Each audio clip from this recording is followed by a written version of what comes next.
नमस्कार, मी अभिजित तरंडे, मुंबई तक आपल्या सर्वांचं स्वागत आहे. आपल्यासोबत प्रवीण दरेकर साहेब आहेत, जे विधान परिषदेचे गटनेते आहेत.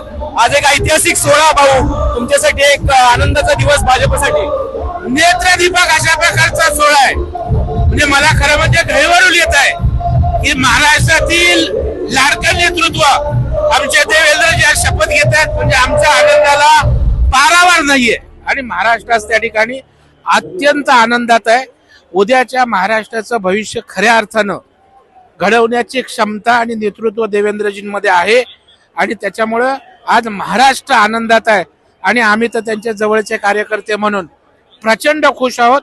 कारण आम्हाला विश्वास आहे की देवेंद्रजींच्या नेतृत्वाखाली येणाऱ्या 5 वर्षामध्ये महाराष्ट्र विकासाकडे प्रचंड गतीनं झेप घेत.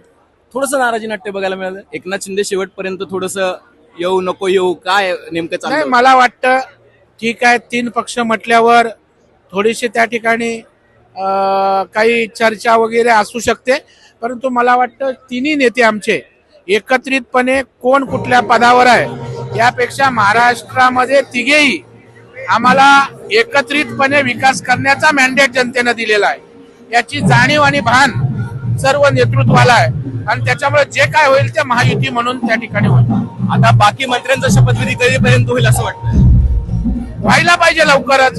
ते मुख्यमंत्री देवेंद्र फडणवीस साहेब ठरवतील. पुढच्या काळामध्ये काय अजेंडा असणार आहे? महाराष्ट्राचा विकास, गरिबाचं कल्याण आणि महाराष्ट्राचा विकास हाच अजेंडा. मोठ्या प्रमाणावर लाडक्या बहिणी आल्यात, मोठ्या प्रमाणावरती भगवे पेटे दिसतात. आशीर्वाद देण्यासाठी लाडक्या बहिणी उत्स्फूर्तपणे आल्यात आणि आदिवासी भागातनं सुद्धा आदिवासी बांधव भगिनी आपल्या लाडक्या देवा भाऊला आशीर्वाद द्यायला आले. धन्यवाद भाऊ, तुम्हालाही शुभेच्छा आणि तुम्हालाही तुमचंही अभिनंदन की एवढा मोठा विजय मिळाला. तुम्ही सगळे गेल्या अनेक महिन्यांपासून काम करत होतात, त्या सगळ्याचं यश आज बघायला मिळतंय. कॅमेरामन किरण सह अभिजित, मुंबई तक.